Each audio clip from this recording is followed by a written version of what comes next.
This podcast is part of the Game and Entertainment Network. Visit tgenetwork.net to find the latest episodes from all our shows. It's time for AggroChat, the official podcast of the Tales of the Aggronaut blog and stalwart gaming community, where we talk about stuff and things, and the stuff about the things, and sometimes gaming. I'm Belgast, and let's start the show. Hey folks, it's that time again. Time for another episode of AggroChat. This is episode 165. Tonight I'm joined by Ashgar. Hello. Grace. Good evening. Kodra. Hi. Tam. Hello. And Thaler. Hello there. So, Kodra, sealed Hour of Devastation. Yeah. I want you to tell me things about this set.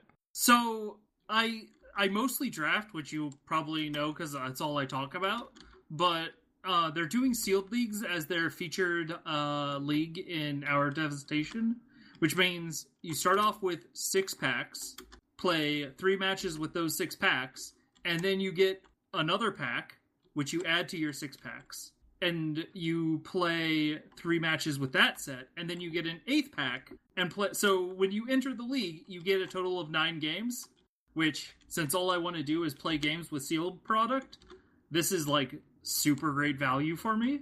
How much does it cost to buy in each time? So it'll cost you $24 for the first buy-in. And then $4 for the second and third stage. However, you can also get play points, which will allow you to get in without paying a fee cost. And you can pretty easily get those play points by winning matches. So is this all through Magic Online, or are you also doing this with physical media as well? This is all Magic Online. Oh, okay. So yeah, I didn't know if you really drafted anymore in person, or it's hard. It's pretty hard to. Paper Magic is it's just hard for me to get out with a kid. Yeah, definitely.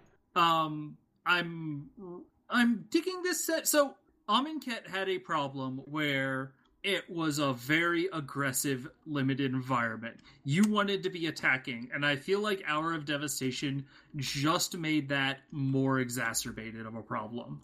Like, sitting back and being a defensive deck is not where you want to be at in this game. That's disappointing. It's kind of been that way for a while, hasn't it, though, where everything keeps getting more and more aggressive and you need to be making moves on first turn? Well, so you don't really need to be making moves on first turn, but you definitely need to be making moves on, like, the second turn. Most first turn plays in Limited are pretty bad, just because 1-drops are typically not where you want to be at, although even in this set, there are some 1-drops that you want are where you want to be at. There's some 1-drops with Eternalize, right? Well, so there are 1-drops with Eternalize. I'm actually not sold on those cards, just because the only one that has Eternalize, it's a 1/1 for 1, and you can later Eternalize it, pay 6, and turn it into a 4/4 when it's dead. I've not been super impressed with that card, but there's a Rootwalla, or a Sandwalla in this set, and Sandwallas are always fine turn 1 plays.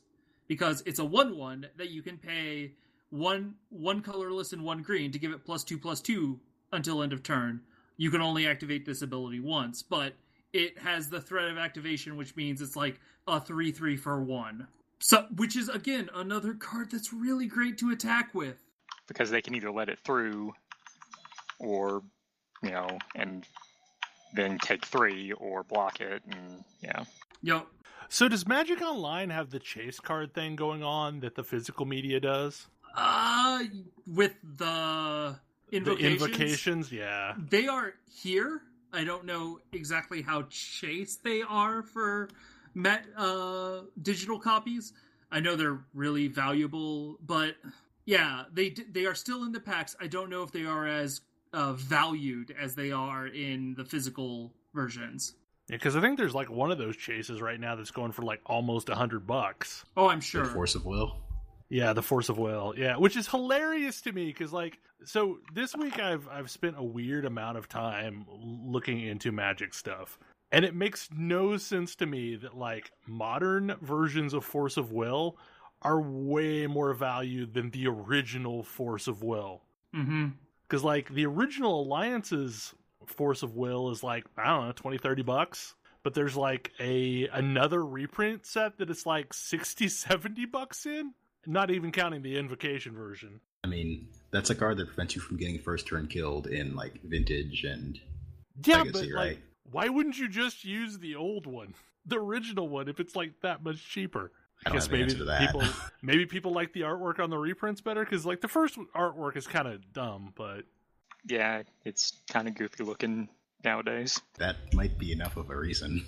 So I don't want to stomp on Kodra's discussion of sealed. But I have like a whole discussion point about Magic in general.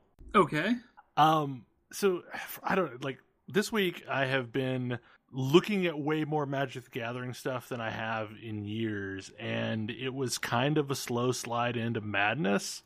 I followed Tolarian Community College on YouTube for a very, very long time. And I don't even know how I got to watching those videos, but it's like this Magic the Gathering informational video series done like a 1970s access cable college show. Sure.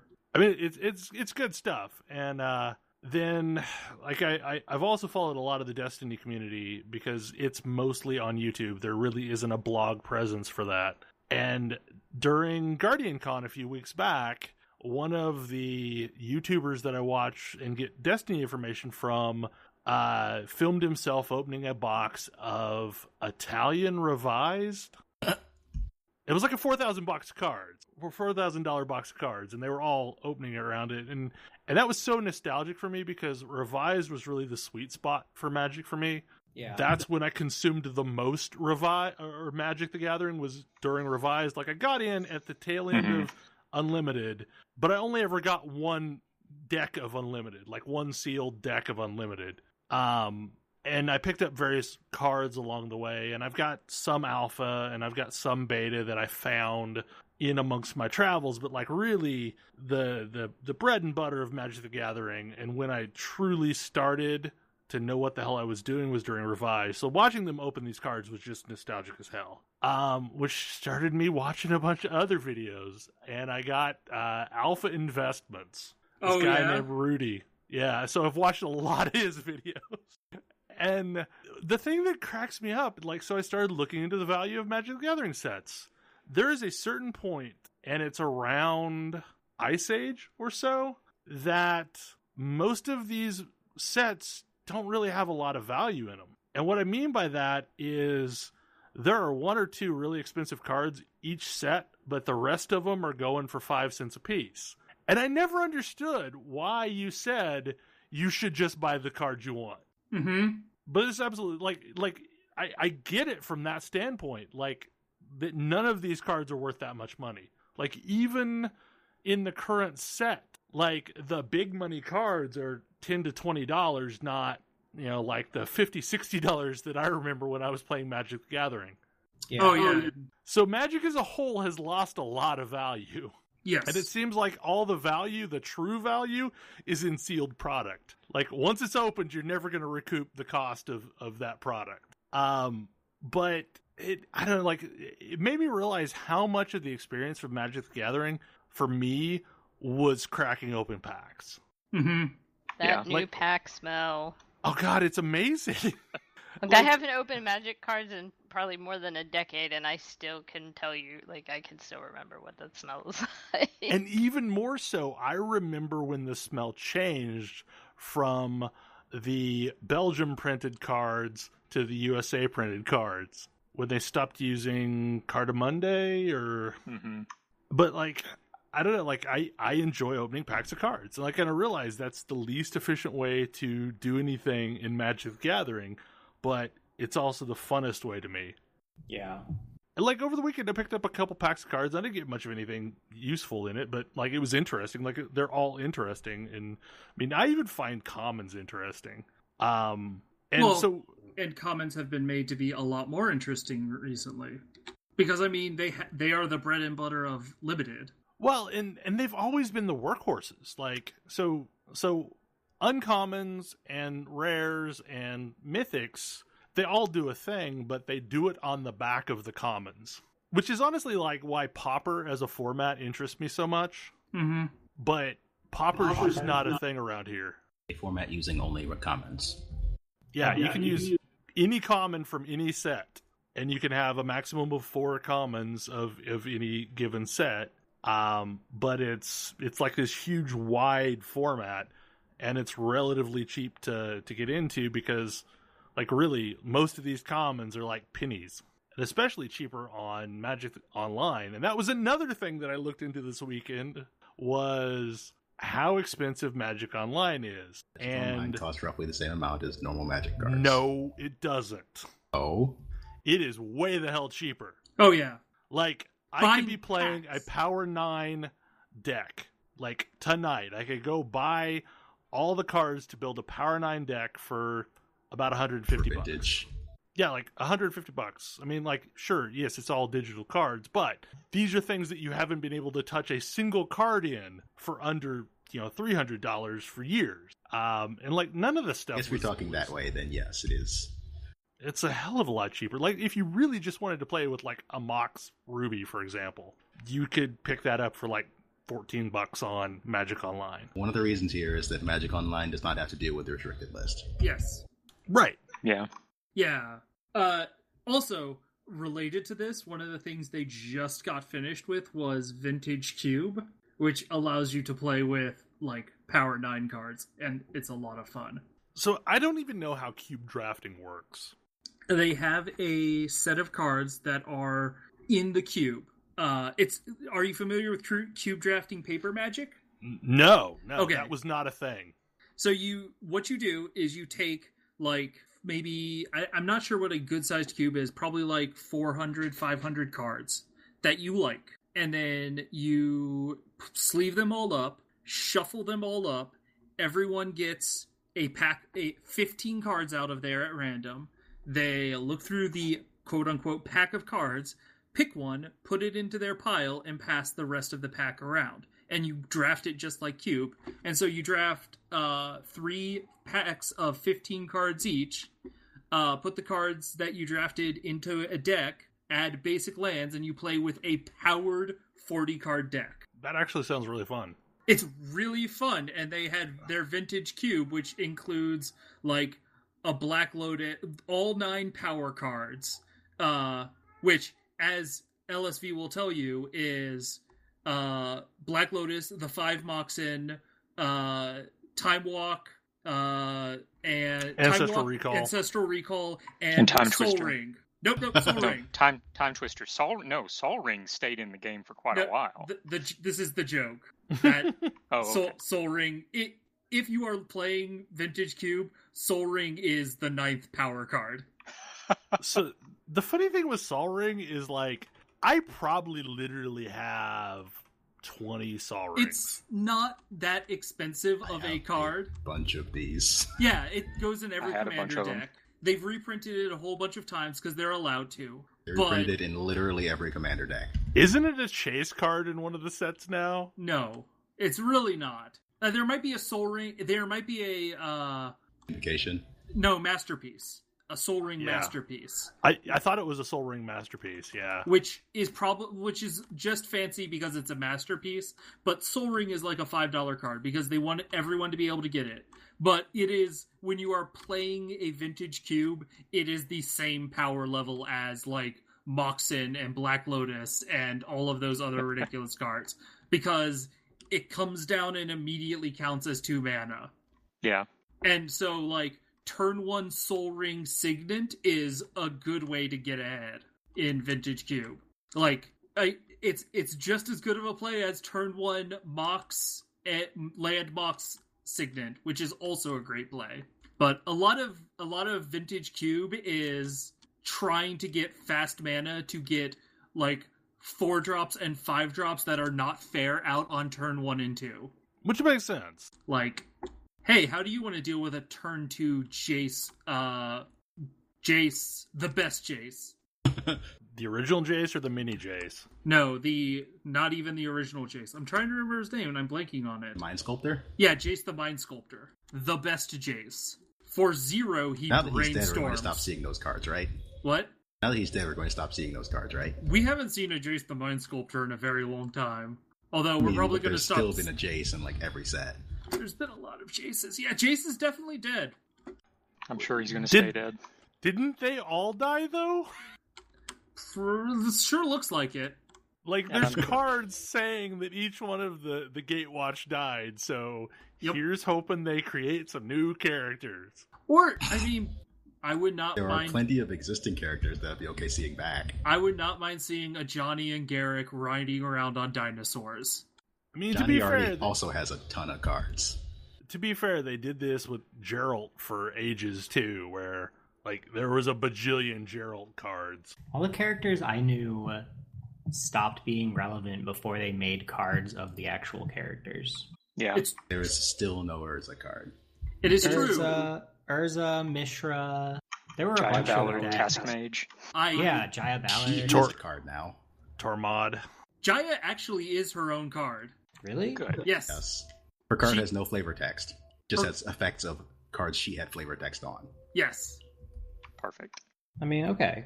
I don't know what a Task Mage is, and I never figured out what a Task Mage was, but it sounds like something interesting, at least. Or really boring. I will be surprised if we do not see Urza and Mishra in the set after Ixalan. I mean, they are returning to Dominaria for the first time in 10 years. I would be surprised if those guys aren't there. Like, you might be chasing... Like, it might be the story of people, like, trying to find Urza, and he is, like, only... He might not be a Planeswalker. He might, though. I would be super excited. We'll have to see how he is a Planeswalker that is mechanically different than a Tezzeret Planeswalker, though. I feel like if Urza ever becomes a Planeswalker, it's going to be one of the most chased cards in a while. If they don't make decks of it. I don't even play Magic, and I would chase an Urza Planeswalker card. I mean, just to have it, because, like, Urza represents the time when I was having so much fun playing Magic. So side note, if you can find it, and it's probably easy to find because it probably exists in digital form, there is a Urza and Mishra novel from Jeff Grubb. Yep. And it is awesome. The Brothers' War. Yeah, it is awesome. The rest of the books in that series are complete and total shit. But that book is amazing. I really enjoyed that book. It's why I cared about It was a big part of why I cared about Magic. Another thing I've been having a lot of fun doing in Sealed, and I guess I've only drafted, and so I like the competitive, like, picking aspect of drafting, and I hadn't really paid as much attention to Sealed to, like, sort of get into the nuances of, like, what makes this not drafting on easy mode. And that's been a big oversight of mine. Getting to, like, build 5 or 6 decks as soon as you get your pool, and, like, trying to evaluate which one is best, and then also trying to evaluate which ones would be better in which situations, and then, like, in the middle of a match just completely changing your deck up to, like, because your deck isn't good against your opponent, or because you're trying to throw your opponent off, is really fun. So if you can do that, how long does it take to actually play one of these out? Like, because that sounds like significant time that it would be taken to, you know, change things up like that, because the Magic the Gathering Online interface is not necessarily the fastest thing to build a deck in. You only have 3 minutes between matches, so you have to be pretty quick about it. You're just really good at using that interface, I'm guessing. The interface is not good. It is better than it used to be. Like, you can just go through and double click on cards and they'll show up in your deck, and, like, I sort of know how much land I need for any given deck. And I make sure, because you can spend as much time as you want before the matches start. So it's not like you have a certain amount of time for deck building. You have as much time as you want to do your initial deck building. And you can change your decks between each match. It's just between rounds, you only have 3 minutes to switch up your deck. Honestly, like, the most fun I have ever had in Magic the Gathering was not really during the very first days, but I had a resurgence around Mirage. And I got back into it because there was a really cool card shop in town and when I was going to college. And we would do this thing, and it was just like commonplace. They had like these massive archives of commons just sitting there. And I don't even remember how much it was to build a deck off of the commons pile. But like we would do this, like it was an almost daily thing, where we would like plunk over $6 for sake of argument. I don't remember what the amount was, but it was dirt cheap. And we would all build a deck out of the commons pile. And they would give us, you know, basic land to complete it. And then we'd sit down and play like little mini tournaments with our, you know, super cheap common decks that we assembled in like 15 minutes. I love play. Like, that was like the funnest ever. I honestly wish that there were some format in which I could play bad Magic. Like, Yeah. my favorite Magic is build bad decks and play them. Yeah. Like, if you, at the point at which you're thinking about, at the point at which, like, yeah, like, I would play a format of Magic that was just completely random cards, so it's impossible to come up with a coherent strategy. Just build a deck and play bad Magic. I mean, I don't know if I take it quite that far. I mean, Pack Wars is a thing. What is this? Pack Wars. Open up a pack, shuffle in 3 of each basic, play a game of Magic against somebody else who just did the same thing. Honestly, I think the format that I would love to see is Pauper, but kind of throw in some Commander in that you build it out of only commons, but you can't repeat commons. So you basically have a deck of 40 different commons. I'm pretty sure Pauper Commander is technically a format people play. Really? Like, I've been kind of looking for something that I know there's some people at work that have at least played Magic in the past, and I think it would be great to have like a noontime, some kind of game. And I don't want it to get like too competitive in that like everybody's plunking down a couple $100 to build a deck. And I'm thinking Pauper might be a decent option. Pauper has some balance issues too, though. It does. I mean, because like Lightning Bolt is playable, and you can have 4 of them.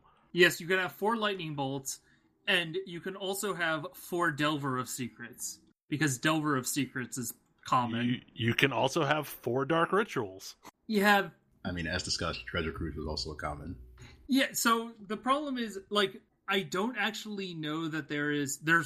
What am I talking about? There almost certainly is a viable storm at Pauper, but... But I don't know what you play with Dark Ritual. Meh. Like, you could use it to funnel fireballs, which are also common. Are they?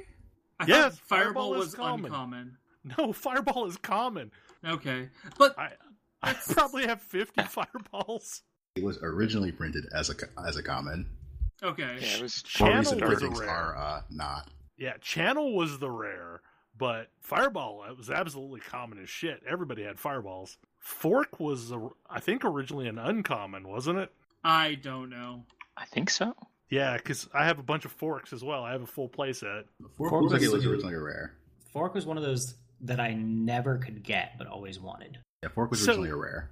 So back Yep. in the day when you cracked open a sealed deck, and that was the worst thing to ever call it, because you could never actually play with one. And that was that's what took me so long to get into Magic, is because I was completely baffled by it. I bought this thing that so-called was a deck, and I couldn't figure out how to make it work. Like, nothing was playable with anything else, and Like it had But- it had the correct number of lands and the correct number of overall Exactly. cards. Just it was sheer madness. It wouldn't ever Yeah. work. So have you seen what they've replaced those with? The event packs? Or Is that what you're talking? the pre-made decks? Dual decks. Yeah, the dual decks. Yeah, Those so aren't I've seen as the- much fun. I've seen the dual decks, and I've seen the themed decks that they have, and those are okay. I mean, the themed decks at least usually mix together a bunch of different sets from whatever is in the current block. Yeah. There's this like middle ground where it's really fun to get a bunch of cards and build your own deck, but it is also entirely possible for somebody to build a deck that you will always lose against. Like, that is just better.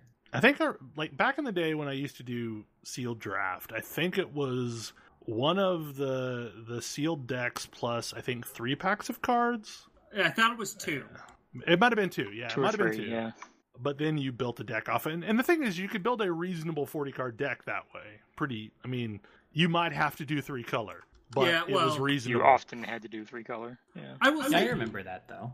It's typically, even in this set, optimal to go 3 colors, because you, like, while mana is important, card quality is also probably more important. And it's hard to get enough good playable cards in 2 colors. Wow, back in the day, there weren't any of these, like, multi-lands were ultra rare and highly valuable. Like, I mean, I had I one don't of think each the and was very proud of them. current sealed environment has any. No, it does not. But Well- there were also there are a bunch of things now that you can use to kind of manipulate what colors of land you have. Like, I mean, you the happen original to- dual lands were a thing. Sure, but like they Those weren't were they rares. weren't as common as That's tap rare. and sacrifice this to find one of these 2 colors and put it into play.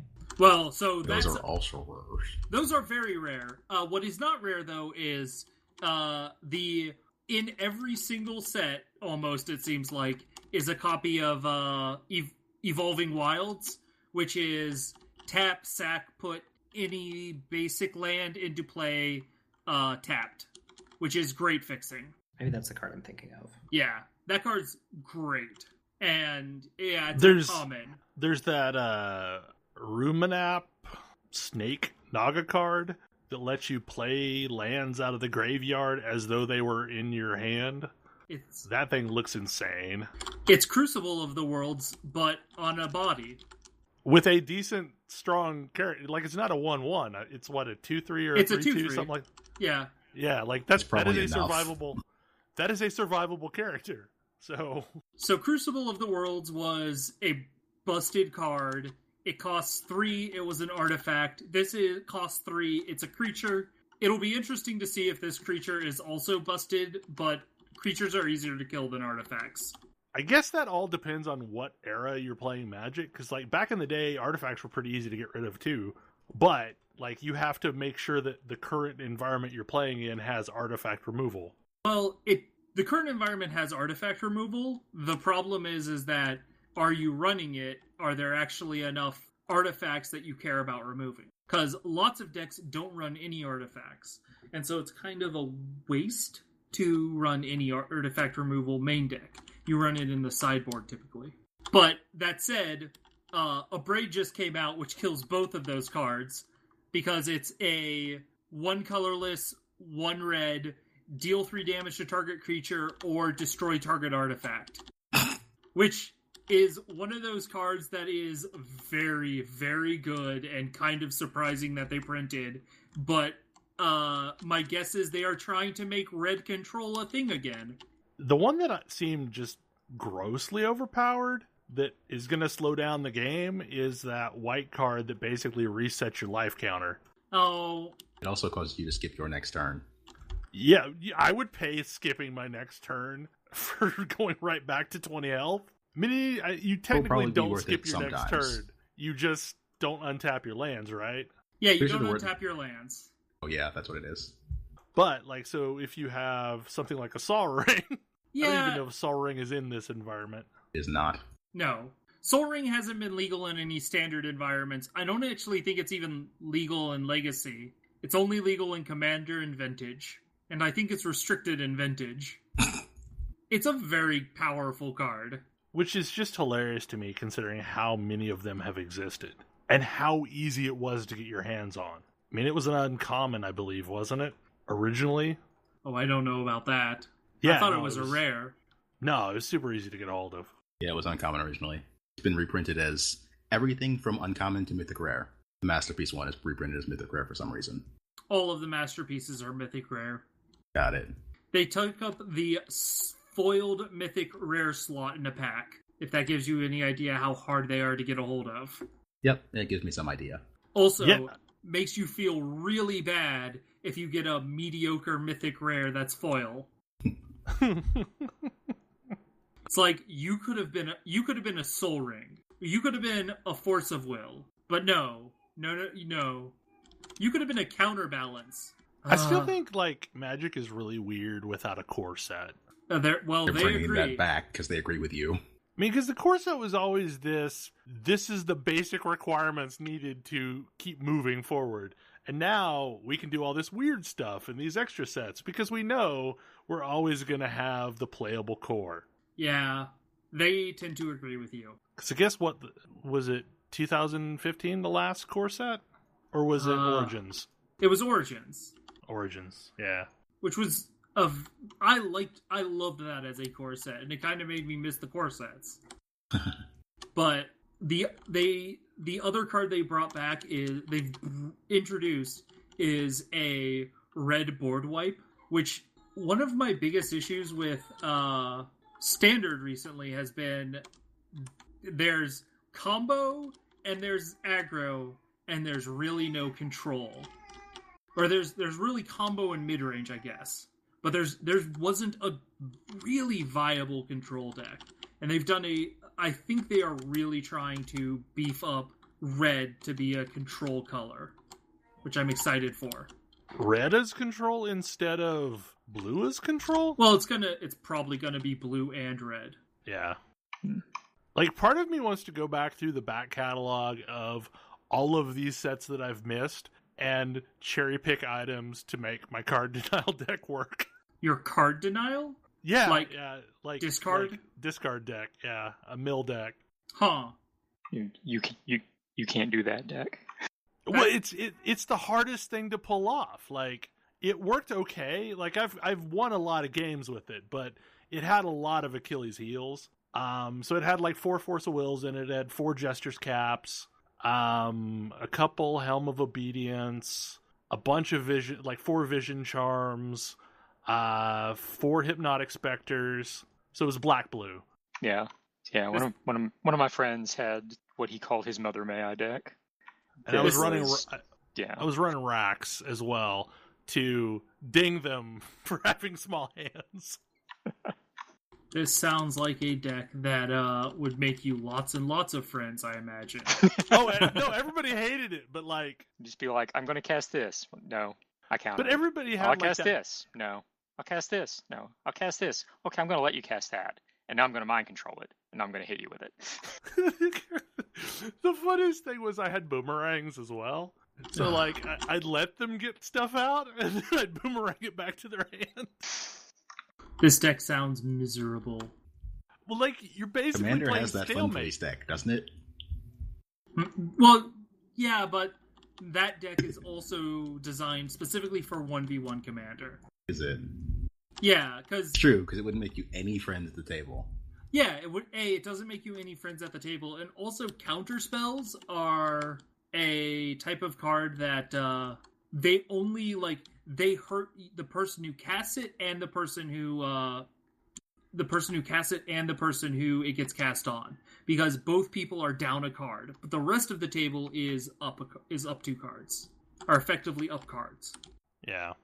I mean, the hardest part with a card denial deck like that, where you're forcing them to discard, is that it's a waiting game. Like, it takes really long to run somebody out 60 cards. I thought you were going to say the physical violence inflicted on you.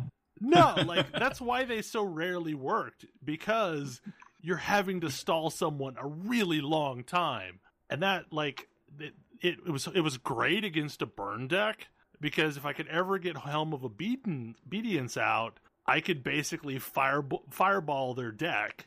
Because that one was X and tap, and it discards all like cards until you hit a creature. So if you ever got it up against a deck that didn't have any creatures in it, you could just fireball them functionally. But instead of fireballing, you were, taking away their cards. So, yeah.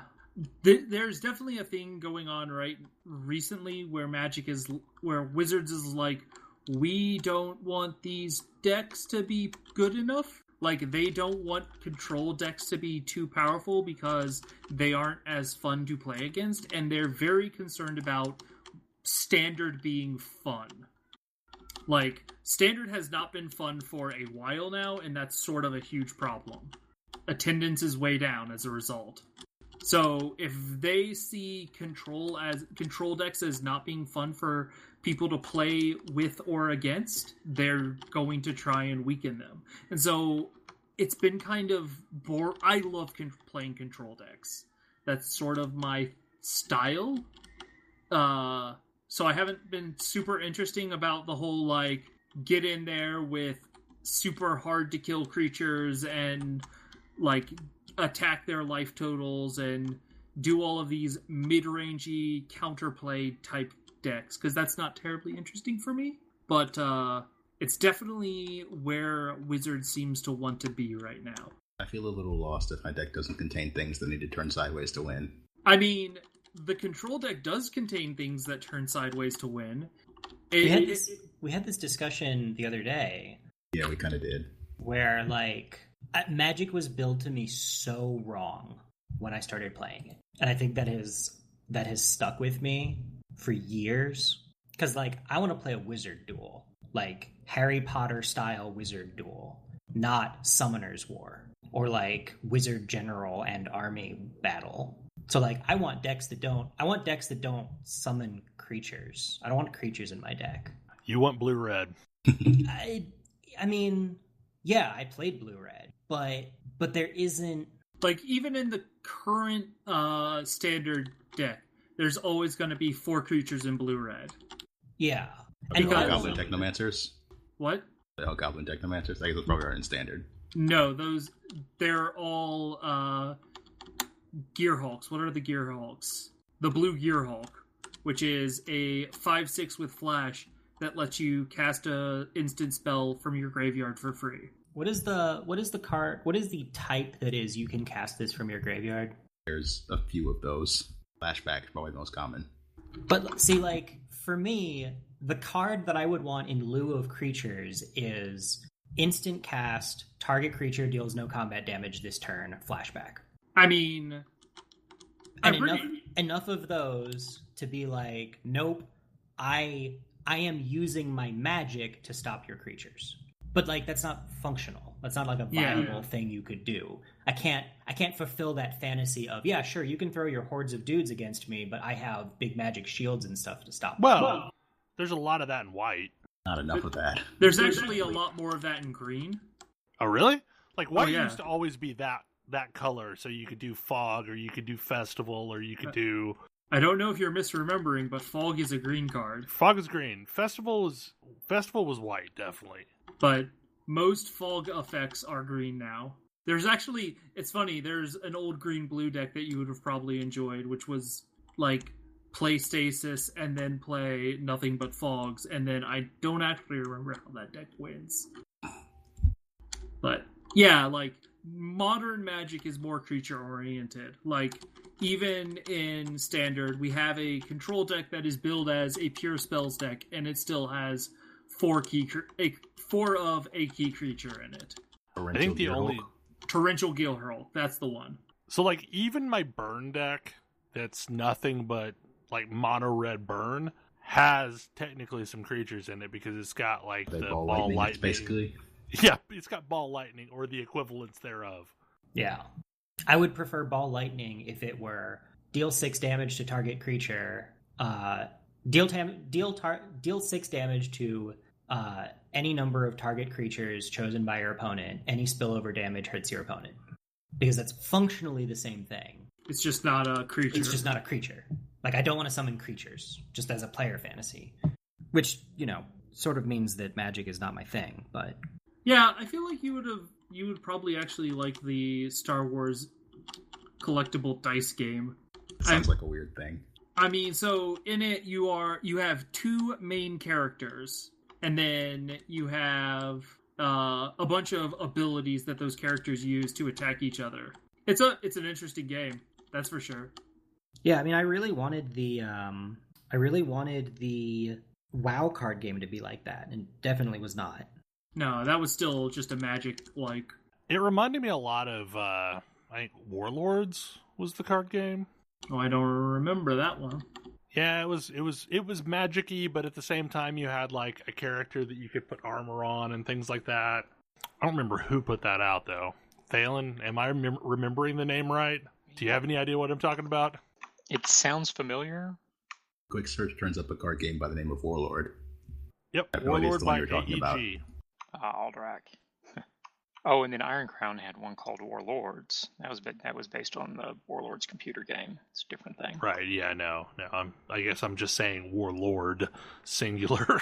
Probably my favorite social card game was Jihad / Vampire the Eternal Struggle. I've heard really good things about that and never played it. I liked Rage. It is really Rage was hard. Rage was my favorite duel card game because you could play through a game and it felt meaningful and it was like 10-15 minutes max. Yeah. And you could play a bunch of repetitions, and like that was the problem that used to be with Magic, was like each match took so long that you really only played 1-2 matches because that's all you had time to do. Whereas Rage, you could play a bunch of rapid fire, and like, so say you lost the grand total, but if you won a couple in there, it made you feel better about yourself. Yeah.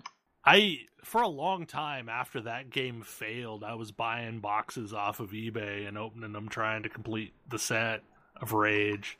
I just found a whole big box of my Rage cards at my parents' house just the other day. I was all about I'm gonna making go through decks for the non-werewolf were creatures.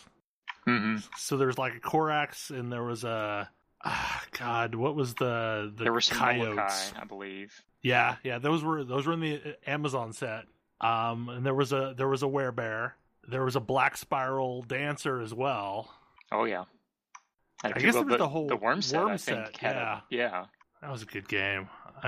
I wish it had done better, Yeah. because I think it was a way better game than anybody ever gave it credit for. Go ahead. Well, there's this whole series of games that were not Magic, and because it was not Magic, it didn't do well. Pretty much. Which admittedly is the same problem we've talked about with MMOs. The fact that they're not WoW has caused them to be popular. I mean, the card game I liked was not Magic, and it didn't do well for some other reasons, but...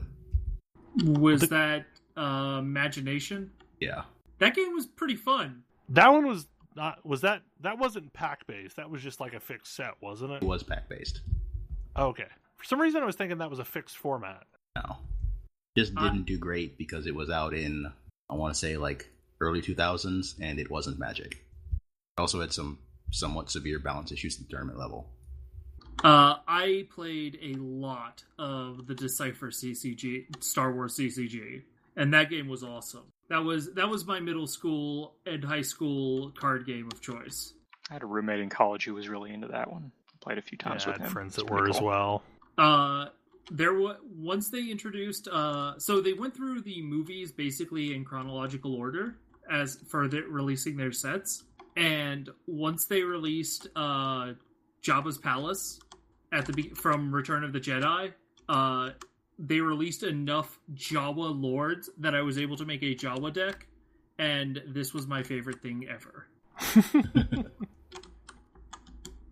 And they also had a similar Star Trek, didn't they? In the Decipher line? So? Yeah. I was not. It wasn't Star Trek super person. good though. Like, I have a bunch of the cards floating around. I just didn't play a lot of it. I mean, I kind of went through this thing where I tried a lot of these. Like, there was a Heartbreaker Miniatures Mutant Chronicles game as well, and I've got some of it. The TSR one was horrible. I don't even remember what that one was called, but it was horrible. My brain says Spelljacked, but that's the nice at the dinner table mockery Yeah, of it. I don't Is it remember. Spelljammers? No, Spelljammer was That was a setting. D&D in space, and that was amazing. I don't Spellfire. remember what Spellfire. Oh god, yeah, it was horrible. Spellfire was hot garbage. And the production quality was like, I went down to Kinko's and took some stuff out on some cardstock. Well, yeah, because they couldn't get the cards printed by the good company because Wizards of the Coast was using all of their time. Yeah. Yeah, no, it was horrible. Like humidity was a foil to this game. Whoops. Because like the cards would curl and stuff, and we tried to play some of it. It was not good. It was too. Yeah, poor quality card stock. No new art. It was all they reused existing TSR art. Mostly novel covers. Some of which was quite good, but some of which was not. And it just wasn't a very good game. Well, and it was trying too hard to be D&D in card form. Yeah. Like, it was very much TSR saying, wow, this Magic the Gathering thing is a big deal, and it's, like, eating into our mind space. We need to get something out now. What's the thing the kids are playing? They don't like dice no more? The Magic's the Gathering. Now you can play in Magic the Gathering settings with dice. That was a big thing for quite a while. Like, Me Too CCGs. Oh yeah, everything had a CCG for a while. Oh yeah. But like some of which I actually like rather more than Magic, but they never took off because they weren't Magic. Like I really like around and which ones didn't, because Pokemon also started during that era. Yep. I really like the Illuminati trading card version. What? Oh yeah, like the Steve Jackson Steve Jackson, the collectible version. Yeah. The collectible version was quite a bit different than the fixed card version, but it was good too. Like, I liked it. It didn't do well, but I liked it. Yeah, you're making me remember playing Illuminati, and that game had a lot of fiddly bits. I think the TCG version was less fiddly. Yes. Yeah, it was somewhat streamlined, as I recall. Like, I didn't have any of the cards, but a friend of mine from college was, like, rabidly into it, so we played with his cards. He was also rabidly into the MechWarrior TCG. MechWarrior has a TCG? Of course, MechWarrior has a TCG. There were a lot of, like, everything as we said, had a TCG. Everything has a TCG from this era. I have some cards from a Monty Python TCG. That's amazing. Like, part of me just loves the fact that, like, there were all these weird games that happened during this time, and like, if I happened to find one at a garage sale, I'd probably pick it up and see what it was up to. I mean, like, yeah, garage sales and or like comic book stores that actually survived the 90s are good places to find these things. Like, and just usually you can around find an entire box. Yep. I actually played quite a bit of, what was it? The Austin Power CCG. Okay, I didn't even know that one was a thing. So it was very much designed to be like a party game style CCG. It was a little too ahead of the curve. I mean, it was also in the party era... game scene was not a thing yet, I don't think. Well, it was really fun to crack open a couple of packs and play it at the local game store after we played a lot of Star Wars, because we played a lot of Star Wars. See, that was the ultimate problem that I had, was like, no one played anything other than Magic. Yeah. Mm-hmm. People would play like Magic and one other thing, but no two people played one other thing.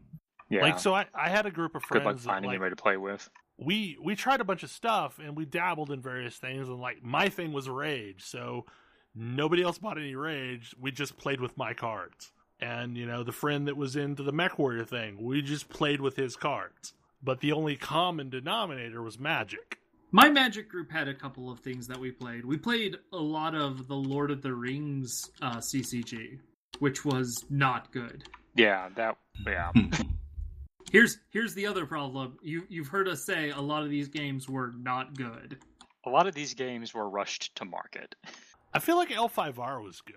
I understand it was, yes. That's what I've heard, yes. I mean, I played some of it. I wasn't super into it, but like the guy that ran the big Magic shop here in town was really into that game. So he maybe gave it more promotional time than he actually gave Magic for a while. They're actually releasing an L5R living card game very soon. That makes sense. Like, that would work well in that format. It's like the only new living card game releasing this year, and I was looking it up because Tam and I were talking about how we kind of want to get into a living card game on the ground floor. Yeah, I mean, I got There are into a lot of Netrunner cards now. I got into Netrunner on the ground floor, and it was super fun. Like, Netrunner was super awesome to get into on the ground floor. So, living card games, do they ever have a resetting of the thing where... Yes. Okay, because what they'll do is, or what Netrunner did was they released, it was like 2 years of regular releases, and then they basically said, we hit the reset button, the core set is still valid, here's all of the new sets that are rebuilding from the core set, if I remember correctly. I'm not 100% clear on that, but I'm pretty sure that's what happened. And I think there are formats where the old stuff is still valid. Well, I mean, amongst friends, anything is still valid at any time. Yeah, but like tournament settings. Yeah. I guess that's another thing that's kind of bugs me with where TCGs went, is everything is about the tournament. Yeah. Everything is about prepping to play competitively, and it's like, it seems like there's not a lot of, let's just play this for fun. Yeah. And yeah, I was never remotely interested in tournament play. That's what formats like Commander are for. Because multiplayer Commander doesn't really make sense as a tournament. Yeah, and the challenge for me is, like, being in a smaller market, the only thing that exists is Friday Night Magic Standard. Mm-hmm. There's very little even draft. But, I mean, the answer may be Magic Online. I mean, Magic Online's a pretty decent answer. Meaning and that was ultimately my takeaway, is looking at it is like, oh yeah, this is way more reasonable. Now, it's kind of bullshit, the hoops you kind of have to jump through if you need to purchase anything, because you need to take money and convert it into some ticket-based currency that's unique to a given bot, and then request the cards from the bot in-game. Like, it is not a great system for actually getting stuff from a bot. Yeah. Like, you have to convert to event tickets to buy specific cards. Yeah. So, on a scale of 1 to Warframe, how annoying is this? I mean, it's kind of similar. This may be a decent segue. Warframe, you need to find a real person, so trading is a thing. So yeah, like you can buy the currency, but then if you want to use that currency to buy the thing, you need to find a person in game to sell you the thing. Right. Which means you need to go to a social area, which is like, I guess the chat channels span larger areas than a given social area does, doesn't it? Yes. Yeah, the trade channel is like universal. And there's a website that's honestly your better option for actually figuring out who has a thing that you want and isn't wanting an absurd amount of money for it. I just hate the fact that, like, the reality of ever getting one of the things I want is non-existent. An Excalibur Prime. Yep. Invent time travel. That's your only option. Yeah. That is literally the only thing. You can never get again. Yeah, that's the only thing that's... Yeah, everything else can come back out of the vault. Excalibur Prime is vaulted forever. Why is that? It was a founder reward. Yeah, it was the reward for the people what put the money down in the beginning. I mean, I feel like Umbra Excalibur is the answer of trying to give us Excalibur Prime without calling it Excalibur Prime. I kind of think you're right. It might even have better stats because Excalibur Prime barely does. Yeah, that's the thing, because, I mean, in general, the early frames are kind of, underpowered. Excalibur just remains useful because he has a bunch of useful abilities. Yes. Well, Excalibur really has cool a things really... with swords. Well, Excalibur has, like, a really well-rounded skill set. Yes. He can take a hit. He's got that AoE blind, which is always useful. And a movement ability. Hey. Slash Dash is actually probably his least useful ability. Yeah. I don't know. I found it handy for just getting around. So, Warframe had Tenokana. We talked a little bit about that, but... we brought it up, but none of us actually knew what had been said. Yeah. So. And apparently the answer is a lot. A lot has happened to Tenokon. They're apparently doing an open world area a la Destiny. Yep. And like an open town hub that will have shops and things. Where they harvest like really horrible looking flesh segments from a dying god. Yeah, it's really disturbing. It looks like the Orkin Towers are made of meat. Apparently, Why are the Orkin Towers made of meat? I don't know. It's a meat-based civilization. Maybe they're Phyrexian. I mean, people have remarked on how the Orkin Towers look a lot like some imagery of some old Magic land cards. It's true. Something I saw mentioned that was probably just a reference to them probably bringing to reality an old bug, which is that the walls of the towers used to bleed when hit with slashing weapons. You're probably right. That's amazing, though, if that's true. It's probably exactly why. There was a bug. It was funny. Now it's the reality. But yeah, I kind of wondered because I think I mentioned last week that Titania's 4 ability is basically you get to do Arcwing combat in a normal mission. And I kind of wondered if that was like a initial test for something bigger. And sounds like maybe it is. Because you get to use Arcwings in this open world area. People are really excited about that. I am the other thing, I think. I'm not the biggest fan of Archwing gameplay. Although part of that is because Archwing mods are really hard to get. Yeah. So it seems your like Archwing is much weaker than your frame, generally speaking. It seems like maybe they drop a little more reasonably than they used to. I'm honestly not sure if that's just my imagination, though. I did try to go into an Archwing alert recently and got murdered, so... Yeah. Kind of the thing that interests me is the fact that this is basically Kithakor Forest, where things are reasonable and soloable during the day, but at night, horrible stuff happens. And what a horrible night to have a curse. I'm curious about that. Although, from the sound of it, at least initially, the open world area will only hold 4 people at a time, so it'll still be instanced the way current missions are, just more free roamy. It sounds like they do want to look at increasing that limit in the future, though. Yeah, that's honestly honestly just something. Be a zone where you can actually use sniper rifles. Wouldn't that be nice? I mean, I was kind of hoping that they would open it up to be more of a shared area, because a lot of the things that I enjoy in Destiny are in the patrol zones, and I like it because you can group without grouping. You can do stuff with other people, but you don't actually have to be grouped with them. You just take on something that happens in like Fates in Final Fantasy XIV. Yeah. There's something going on, and you can go do this thing without actually needing a group and needing to deal with chat or anything like that. Yeah, like a war site will pop, and everybody heads over there, and yeah. Or Archon's Forge, or I forget what the one on the Dreadnought's called. It's been a bit, where there's a event area that can be spawned by random players. Well, there's a giant ogre that you can summon. Oh, the altar place, yeah. Yeah. Or you feed it runes, yeah. I forget what that's called. It has a name. I don't know. It's the place with the horrible floor that you can feed it runes and things will show up for you to murder, and then you get squid capes. Yes. It used to be an amazing source of gear. Now it's all locked at last expansions levels. Yeah. Sadly, they're do something light level. But Archon's Forge in the Plague Lands is the same way, and it is a really good source of gear. Too bad that gear is becoming less and less relevant as we have the console beta starting next Tuesday for Destiny 2. So I will, one thing that my problem with Warframe has been that the mods are super fiddly, and that's more level of fiddliness than I really want out of a shooter.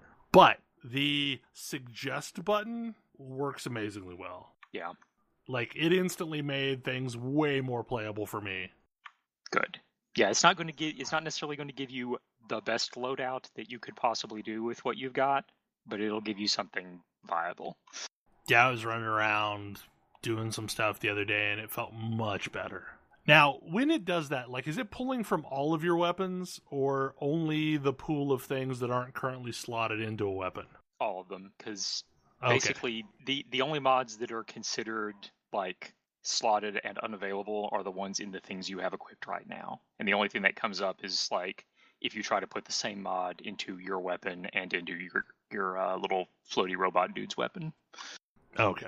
I really wish they changed that too, but Yeah. because I'm not going to level another Serration. I mean, at least now they like mark the mods so you can tell which ones are in use on the other thing. But yeah, no, I have no intention of leveling a second Serration. I don't know. I always just use Helios with Disruptor loaded up with like a bunch of base mods, so his thing does punch through and applies some status. Yeah, but I use those weapons. What's the bow to get now? Like, the best of the bows? I mean, supposedly Dread is pretty good. Dread is still pretty good. Paris Well, Prime that's is still one- pretty good. Paris Prime is pretty great, and I don't think Paris Prime will ever be vaulted. I think it's one of the ones that's just always available. I really liked the Daikyu, but I don't think it's... That just got a lot better recently. Oh, did it? Is it still good? Is it good now? Because I it have was... no idea. It wasn't... It was really, really good early on, and then as my stuff got better, it fell off dramatically compared to Paris Prime, which I've never really liked, and Dread, which I like more. But I always liked the Daikyu. Paris Prime, in my opinion, looks awful. But, so that would be a case where I'd probably shell out for a skin. I think Paris Normal is the bow I was using the most. You may have actually been using the Paris Mark 1. Mm-hmm. That's the one you Probably. start with. That's not a good weapon. Yeah, all the Mark 1 weapons are weaker versions of the real thing. I think I actually took the time to craft the actual Paris, and that's what I had. The actual Paris is decent. Yeah. But I should spend some of my platinum to get a Paris Prime. Probably real cheap, and I Yeah. might just be able to give you a bunch of the parts. I was about to say I have at least a couple of parts. So yeah, this is probably a thing that we can do. I am mostly using Bolter Prime. Hey, Boltor Prime is still my favorite, so yeah. And then there's like a snipery rifle that I'm forgetting the name of that was given to us for free for some reason that I have been using as well. Dex Volcar Savaris. Wraith was given. Yeah, Dex Savaris. Yeah. I like it quite a bit too. Yeah, It just like seems like a really, really, really, really powerful single shot gun. yeah, the Dex stuff ended up all being really good. I was kind of surprised. But honestly, like I said, I was amazed at how much better the game plays with not garbage things slotted in your mod slots. Because I had no idea what I was doing. I mean, and to some extent, that's kind of unfortunate if, like, you have to really know what you're doing to make the weapons be playable. So I'm guessing that's why they put the suggest option in. Yeah, I assume so. They've been gradually trying to work on getting their new player experience to not be awful. Yes. Well, and the problem that I had too is like I have no idea what I've done and what I haven't done at this point. So I went back to Earth and That's started also doing a problem for me, actually. like I just went back to Earth and started running low level stuff because I'm like That's the biggest "Eh." problem I've had. Yeah. I mean, honestly, I'd just start at Earth and start doing what's necessary to unlock the relays. Because even if you already have access to the planets that are behind those relays, there's blueprints and stuff that you get as rewards for doing them. So It's the same problem that I have with Secret World, like the older version of Secret World. It's like, I have no clue what I've done. And even in the new Legends version, it's still, other than you have this blinking indicator telling you what next major quest to do, I have no clue which of these things I've done and I haven't done. Because if you've been gone for more than a day, you don't even see the cooldown icons anymore on the things you just did. I mean, that's a problem that, like, this is not just a Warframe problem. It's like, I've seen this in lots of other games where it is uncertain where you pick up from where you left off. Like, to some extent, it would be helpful if games, because I'm sure this is information that is actually being tracked, where games could let you pull up a list of, like, these are the last 10 quests you did. These are the last 10 events you did. So that you can maybe look at that and figure out where you were at when you last played. Because I know, at least in, like, Final Fantasy XIV, I've had lots of times during the continuance of patch content where if it doesn't pick back up in the Waking Sands, I am lost. I have no idea where it left off. Not Waking Sands, the Rising Stones? Rising Stones, yeah. Former Waking Sands? the other Waking Sands. The one without Creeper Elf Mage. He's not, well, Okay, he kind of is. Well, I don't Totally know is. what. Yes, he's definitely a creeper, but I don't know if he's actually a mage. He is in fact a mage. He's an Okay. artist. Okay, so another big thing that happened is Final Fantasy XII came out on Sony platforms. Well, I guess just PS4. Super Zodiac version. The or Zodiac whatever. Age, which is a PS4 remaster of the FF12 International Zodiac Job System that originally released for the PS2 10 years ago. Yeah, and I've played a little bit of it because there's a English ROM hack. Well, it's not really a ROM at that point, but there is a English version that was floating around that someone modified. Yeah, that a translated version of that has existed on the internet for quite some time. The primary difference between this release and the original FF12 is that you select a job for each of your characters when you start, such that they have access to a limited number of licenses based on that job. So, like, if you take Black Mage, you get staffs, all the staff licenses, every single magic lore you could possibly get, all the Black Mage spells, and then possibly with some... The way they did it is that some of the Esper licenses, which are around the edge of your board, can link to other tiny isolated pieces. So, like, if you pick specific Espers, you might have more HP or access to some time magic spells or so on and so forth. But there are 12 jobs, most of which have familiar names, and then 3 of which have names that are still in Japanese for some reason. Really? What? That's an interesting choice. Yeah, I thought so. Do you have any idea what they... Ulan, and I don't remember what the other one is.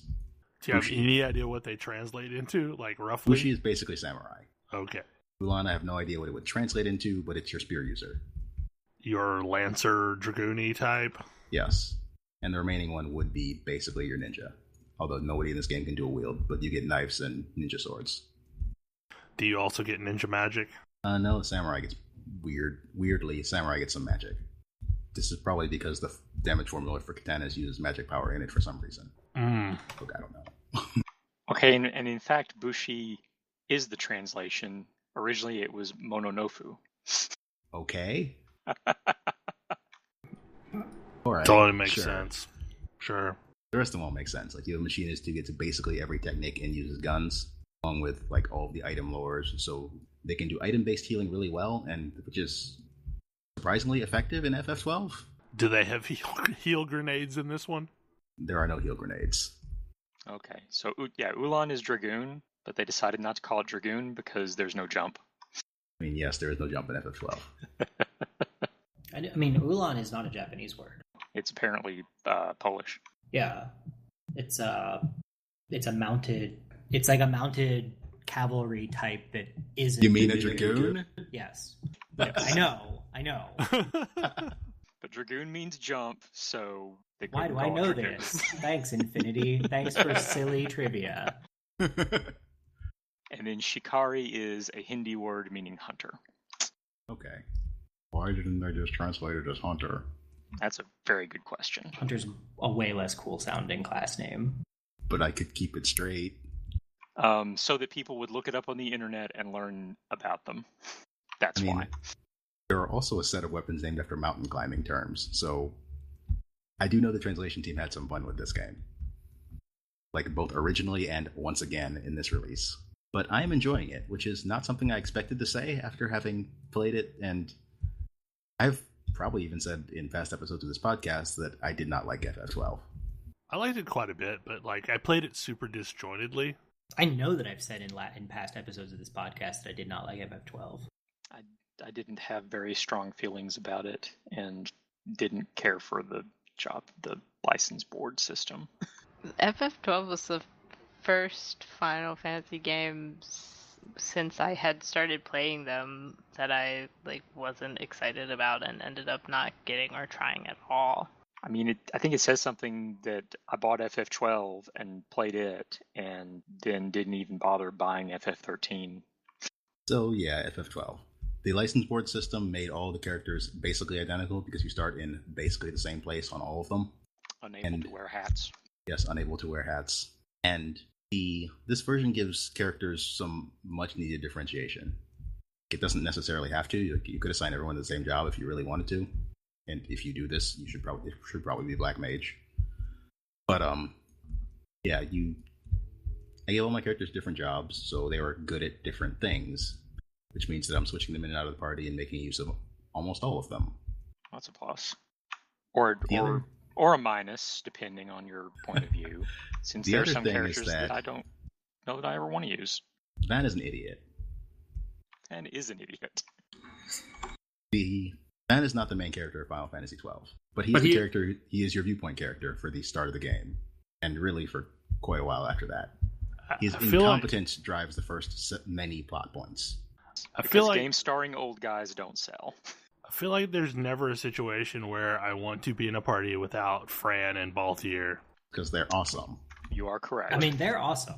And I would probably be way more pro on FF12 if they were the, actual main characters.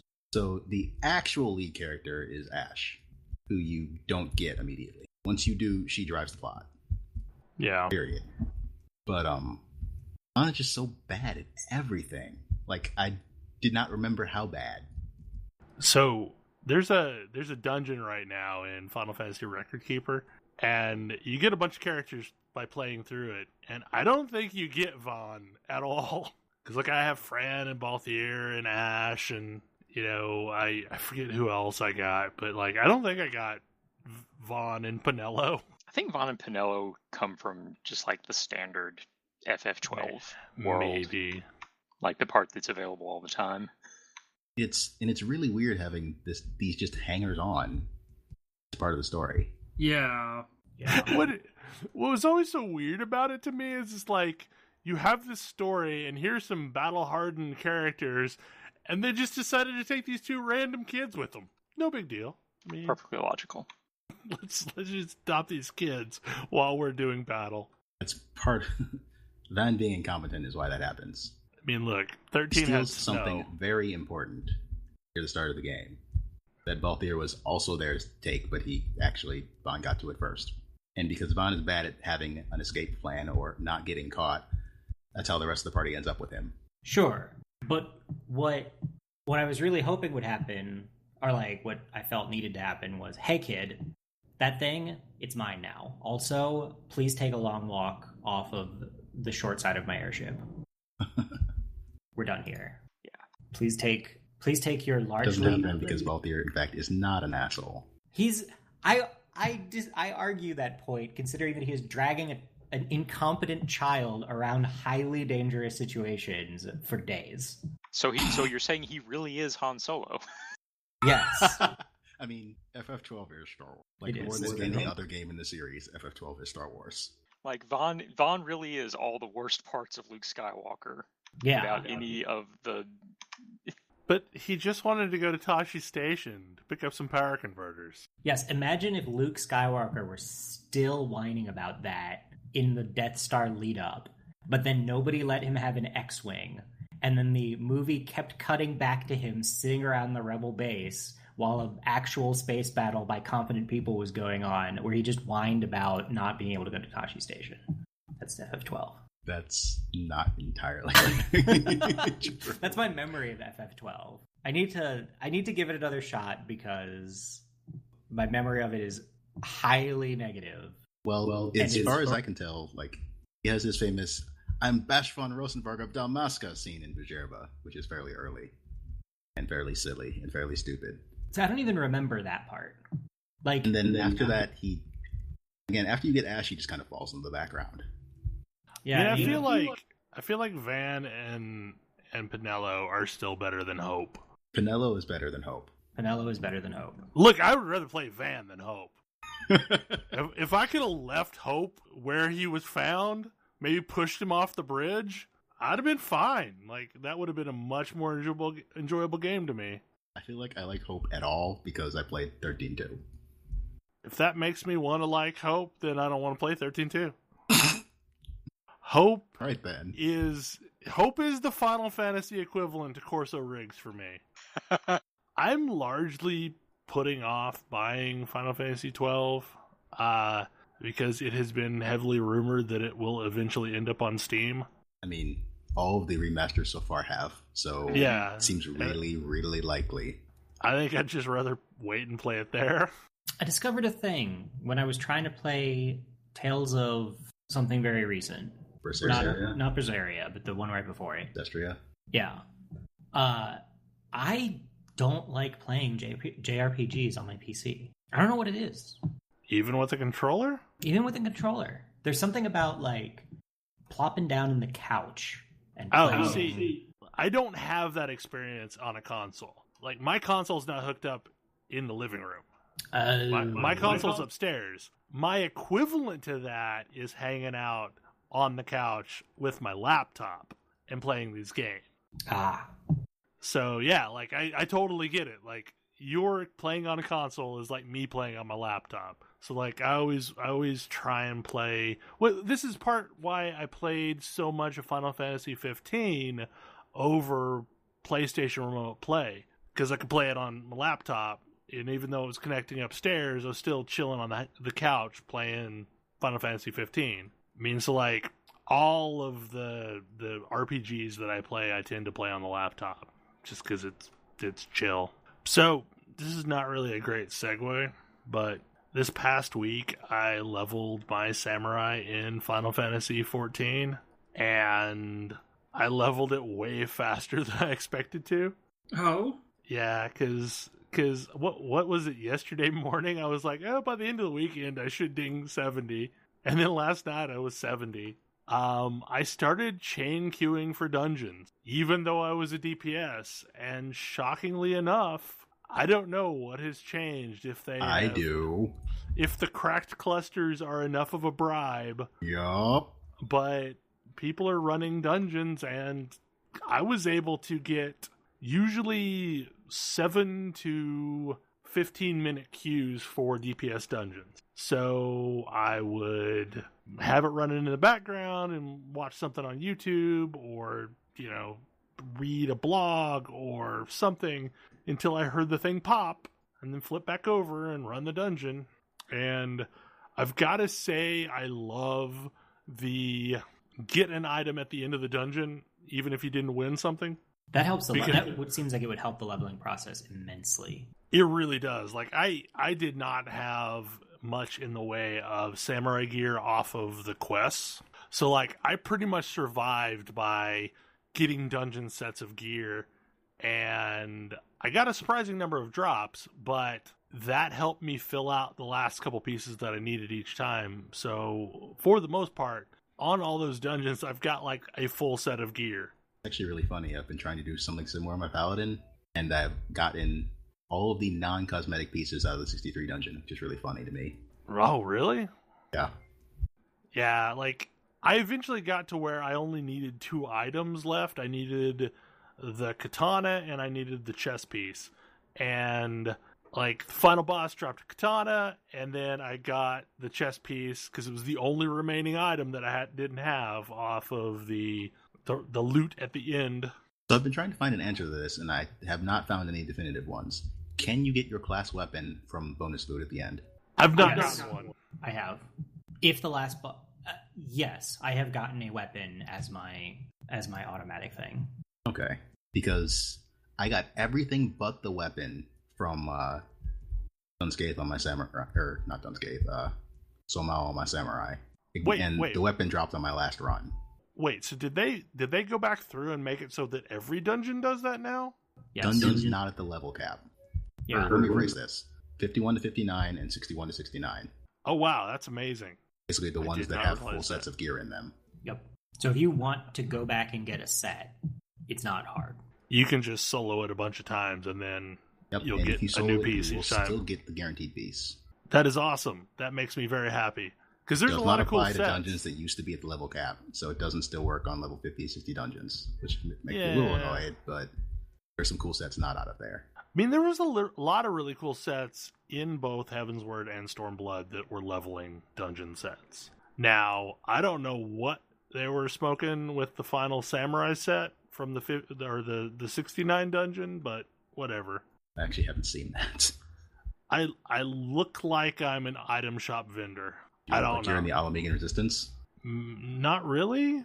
I mean, I kind of look like I'm a character in Reciteer. However you pronounce that word. Like, I've got like a shop apron on and like little vials and stuff on the shop apron and like a little jaunty hat with a feather in it. What? I have no idea. It can't be any worse than, like, my Astrologian is currently in I think it's the mostly level 65 dungeon gear. And it, like, I look like I have walked out directly from some sort of German fairy tale, including that my Astrologian weapon, when it's on my back, looks like a cuckoo clock. It's kind of amazing. It's ridiculous. I've just started leveling out of that and getting whatever the next iteration of gear is. And we're pretty weird with the dungeon sets this time around, because the 63 one, again, that I don't have any pieces of, was swimwear for everyone. I feel like that would be amazing if you wanted to go for that look, and really weird if you don't. Yeah. I feel about the swimwear. It's a coherent look. I mean, the swimwear also, like, the swimwear is actually really pretty, but it's not necessarily for everybody. And why are the tanks wearing that? What? Swimwear is also one of the few pieces of gear that has more cloth for the female set than the male set. Yep. A lot more cloth. I think I didn't pick up any of those pieces because, like, I already had gear that was slightly better. Yeah, there were 270, so if you had 270 tank gear before... Yeah. Yeah, unfortunately, I can't find an image of the Valerian Brawlers set to link. But yeah, it doesn't look very samurai or monk. Valerian Brawler set. Sort of reminds me of the Never Reap gear, which was out of Tactics Ogre. It did not look very monk-like. But all things told, like, leveling as DPS seems to have gotten better once I just started trying dungeons. Because for the longest time I was trying to avoid doing dungeons at all costs because I thought, oh, this is going to be like a 30-40 minute queue. But Bribery still works, folks. FF15 or FF14 is incredibly, incredibly good at Bribery. They have it down to a science. The only thing that concerns me a little bit, and it feels like there's been a bigger falling off of activity in Stormblood than there was in Heavensward. I mean, I'm in a similar position to what happened to me in Heavensward. I feel like it's a lot sooner, which is I've killed everything there is to kill. Like, not doing Savage, killed the Extreme Primals, I've killed everything in the new raid. I've gotten all the gear I can conceivably get except for farming Extreme Primals and the bits and pieces that come out of the raid every week. But, like, I don't need to run experts for book rocks. So I don't feel motivated to be around and doing stuff as frequently as I normally would. Yeah. I'm kind of kicking myself for not doing a expert every day while I was working on the Samurai, just because I could have used those book rocks to help outfit said Samurai, and now I'm back in grind for book rocks gear. And that's mode. What's making my problem worse is that, like, the other thing that I am leveling and have almost got to 70 is another healer, and I already have a weapon for her sitting there waiting. So, like, and the rest of the gear is the same. So you could get a shinier weapon. Yeah, I mean, I'm gradually working on these silly things. No, I feel like the light grind is kind of bad now that we are not in Heaven's Ward, and most of the things we do don't give light. Yeah, I mean, I got to the light farming stage and stopped. And the Astrologian weapon, I forget where she is, but, like, fairly early on. I think I still have to finish doing all the dungeons in order. Still on that step. I mean, it's a very long, silly process for those slightly shinier weapons, and it's fun. But I guess my problem is I feel like this should not be the time that I should be thinking about that. Like, this is still so close to the launch of the expansion. I feel like I ought to be more excited about having other actual new things to do. Like, farming these weapons seems like the sort of thing you do at the end of an expansion or in a lull. And I realize this is there kind somewhat of of is a a lull lull. at the expansion release between the release of the raid, which is, Savage comes out this Tuesday, Right. and it takes them a bit to get into the first patch.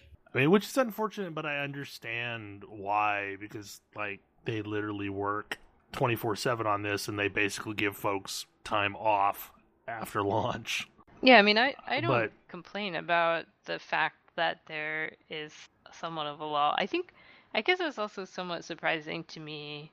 In Heaven's Word, the extreme primals that were available at launch took me a lot longer to kill. I waited and did them with our groups, and took a very long time for Ravana to kill. Whereas this time around, it's like, oh, I'll just pug them, and now they're done. I think they're honestly easier. And that's maybe part of it. I feel like the two extreme primals are easier than Ravana and Bismarck were at the time. Yeah, especially Ravana was a very Bismarck serious was dance. mostly a DPS check. Yeah, Ravana was more a dance than either of the two current ones require. The two current ones are both very dancey, but they're not. I don't think either of them is as bad as Ravana at all. I don't think either one of them have an execution check like Final Liberation. Yeah. The closest thing is the Thunderbolts in Susano. And those are still fairly forgiving. They're technically recoverable. One is recoverable. Multiple are not so much. Your healers will totally be judging you. Except there's always the other freaking healer is the one that doesn't move. Every time I go there and someone consistently fails, it's always the other healer. But, basically, it just kind of concerns me that we're already seeing a drop-off in activity. Because, I've been around most of the weekend working on the Samurai, and for large swaths of it, it's been me and a couple other people. And this is really close to the release of an expansion, and people should still be doing expansion-y things. Well, we got to 70. Yeah, we got to 70, and it felt like the gearing portion was really short this time. It did not take very much to get to 310. It was short. It was very short. I feel like they were correcting for the kind of grindy feeling of Heavensward when it first dropped. Because I remember one of the things that stalled us out in Heavensward post 60 was getting the gear we needed to do anything Savage. First of all, Savage was Savage anything was super demanding, and the EXs were fairly demanding. And getting the gear felt really grindy. Well, because you really needed to do hunts as well as... Yeah. If you wanted to gear up in any kind of reasonable amount of time, you need to be doing hunts and all of your roulettes and probably some additional stuff on the sides. And it just got... I don't know. I remember burning kind of out on it and being like, all right, well, my gear is good enough. I'm not going to push to make it any better because it's just frustrating to grind that much. Okay, so am I misremembering this, or I think when Heavensward launched, it was on a limited, all the gear we needed was on a limited book rock instead of a unlimited gain book rock. If that makes any sense. I don't know if I'm explaining that well, but on the you can only get so many of these a week. That is not entirely true. It started with an unlimited book rock where it was fairly cheap to purchase things. And you had to upgrade it with the hunt stuff. You had to upgrade it with hunt items. Okay, so that was the bottleneck. I just remember there was a bottleneck somewhere of it took us several weeks to actually get geared. And then once Alexander came out, they introduced the other set of tombstones, which they still have not done. Yeah, the limited per week type. Right. And that was also used to buy class sets, which kind of sucked if you leveled up multiple jobs that did the same thing. Yeah. That sucked a lot. Me leveling my second healer now feels great because I know as soon as I hit 70, I am set for life. Yeah. And I feel like And I feel like that contributed to the Heavensward grindy feeling, where you went into one like fairly grindy push to get your first set of gear, and then you could get your second set of gear at not a super fast pace, but a reasonable one. But it felt grindy because if you had more than one class, you were doing a lot of that grinding because it was class-based. And I feel like I feel like they recognized that didn't feel good. Well, so just straight out tying your artifact set to the last class quest was great. That's a great move. Yeah, Yes. that made it, I think, hopefully a lot of people happy. Because then you're not losing that class-specific gear and the look of it. You're getting basically an entire starter set of gear that's plenty enough to get you straight into expert roulette. Yeah. And you're not forcing your like end game best gear to be class restricted. Yeah, I love that. I love that system. Well, I think my favorite part about that is the fact that they gave you this artifact set at 10 eye levels lower than what you can get from the first dungeon. So even doing the dungeons still felt like you were making incremental progress. Yeah. Especially the looking set, which was an upgrade to me at the time, because I just hit 70. That was sort of... It also provides a sort of baseline for this is the gear you have at when you hit 70. Yeah. Which is great, because like if you were super unlucky running content, you could maybe have some garbage gear going into 70. But this instantly gives you like, now you're at item level 290, and life is good, and you can at least go do stuff. Or at least your pieces with vitality on them are eye level 290 at least. Yeah. Yeah. Which is an important distinction given what the last trial is. Yeah. That being said, I'm really looking forward to getting into Omega Savage. Yeah. This week. Like, I think that's gonna be fun, and I'm interested in giving it a go. And we're still looking at that for Wednesdays, yeah. I am down with that, like, because I think that was what was missing last time. I mean, Well, like, we didn't did do Savage Coil. because Savage wasn't reasonable for us to do when it came out. Yeah. Well, and it also just... Alexander wasn't... Also the fact that, we actually liked this raid. Yeah. I really wanted to raid Alexander Savage, and like me and more basically the only ones. Or our group was The group was very vocal about not having an interest in Savage. right, Yeah. and it made it a problem for me. I mean, we've discussed this before. That's part of why I wandered away. So I'm really hoping if people are actually excited about doing Savage this time, that we will follow through on it, because I am super excited about that. Yeah. I'm really excited about it because I got a taste of the fights in Omega, and there's a whole bunch of potential there, and I feel like the really interesting versions of those fights are going to be the Savage ones. And I'm really looking forward to seeing those. I also want to do the EX Primals, because I haven't. I still haven't done the EX Primals. It's not easy to get into one of those as a DPS. I mean, honestly, like, one of the EX Primals might not be a bad warm-up. I mean, I keep hearing how Lakshmi EX is easier than the Roman I Battery. I did not, I don't know, like, I did not think Lakshmi EX was easy. I thought Like, I still haven't done it. I thought it was way easier than Susano. I think both of them are more difficult than anything in normal mode Omega. I believe that. It wasn't that I was hearing them compared to. It was the third story trial.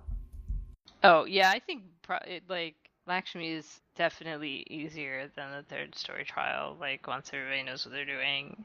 Like, Susano, I don't know, probably not. But honestly, there's less moving parts. I think I was still very much in the needing to learn the dance of Lakshmi, because the tanks have to do a lot of weird stuff on that one. We've talked a lot about these fights without actually talking about the fights, because I know Tam likes to go in without knowing much about them. Well, it's a little bit too late on the EX Primals at this point. Like, those have both been spoiled for me.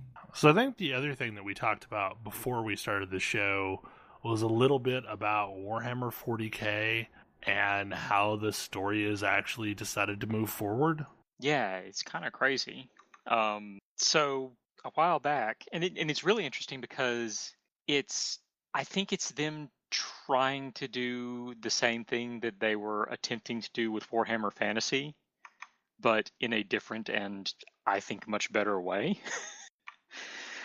Because, Warhammer Fantasy, they decided that they wanted to change things up and change the game, and they did it by basically destroying the world and completely wiping everything out, and then bringing in Age of Sigmar, which is this weird, like, heroes come through portals, I think? I don't even know. I mean, it worked for FF14. Yeah. But I mean, this is sort of like they blew up Fire Emblem and replaced it with Fire Emblem Heroes. Well, and so and basically they threw away all the existing stuff. Like, the world no longer exists, and basically there are some characters that have the same names as some of those characters that existed back then. But other than that, like, all the relationships, everything, all gone.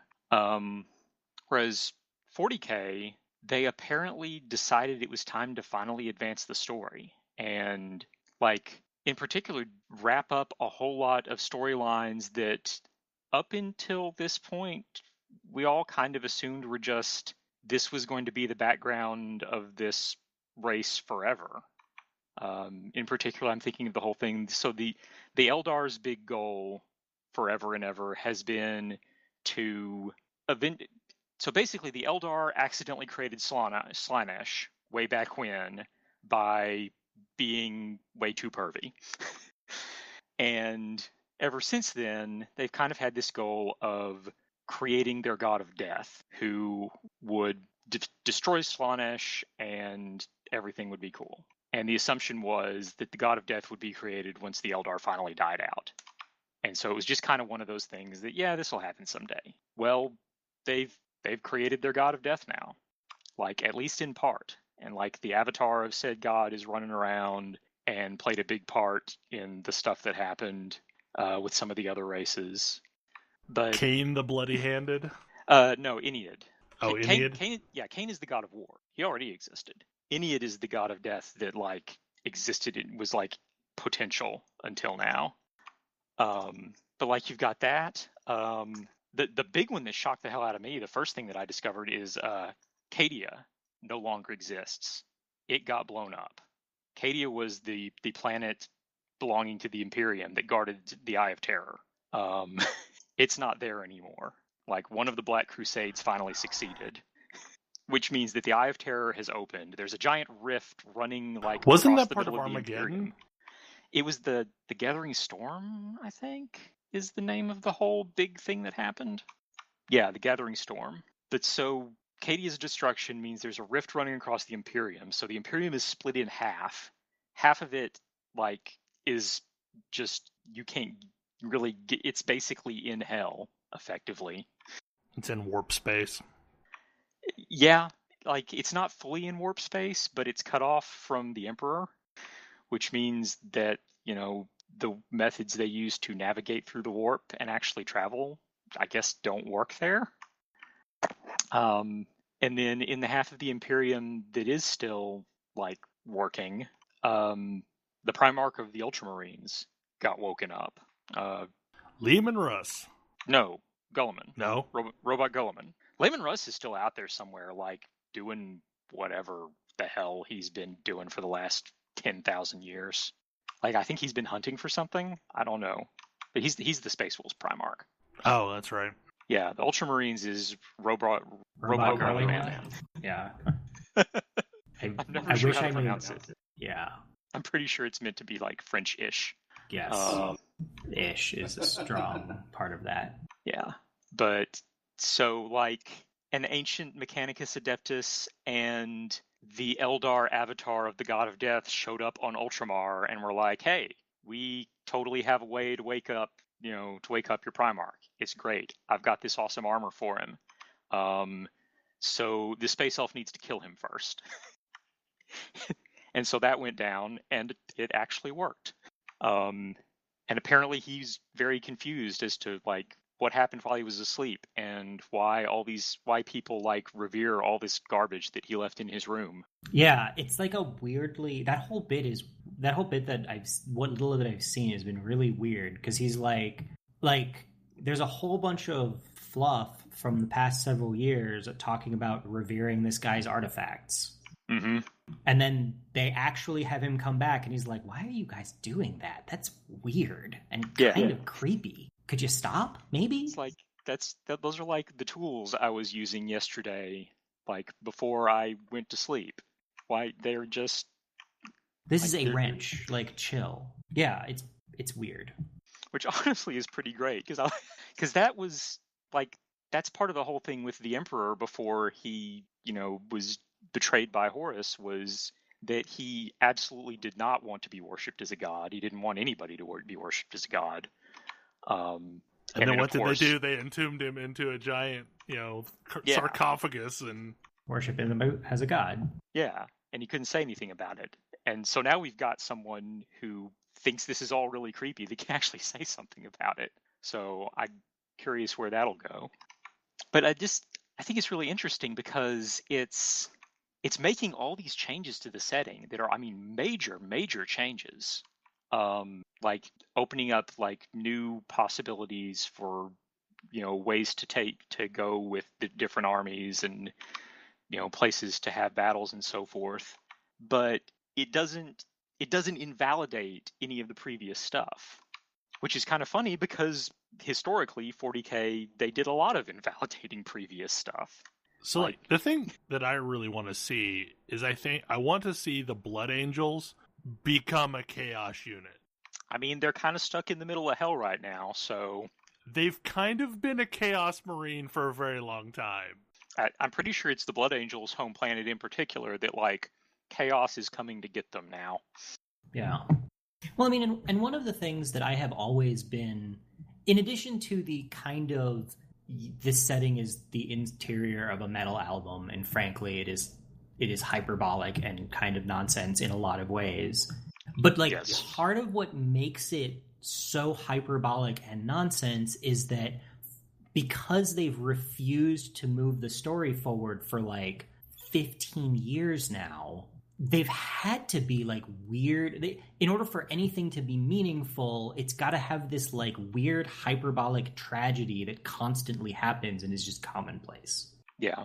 And that you end up in this weird messed up spiral where you kind of want to make the next cool thing, you kind of want to make this guy cool, but you can't make them plot relevant because there's no plot.